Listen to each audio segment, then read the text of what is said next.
Birds born in cages believe that flying is an illness.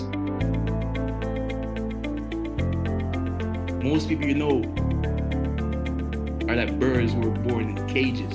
When you decide that you want to soar, you want to fly, your friends, they're going to think something's wrong with you. They're going to try to convince you to stop. You see, when you have a dream that's so big that it scares you, the masses are going to reject what you're trying to do. But sometimes you just have to remember that sometimes the M in masses, it's silent.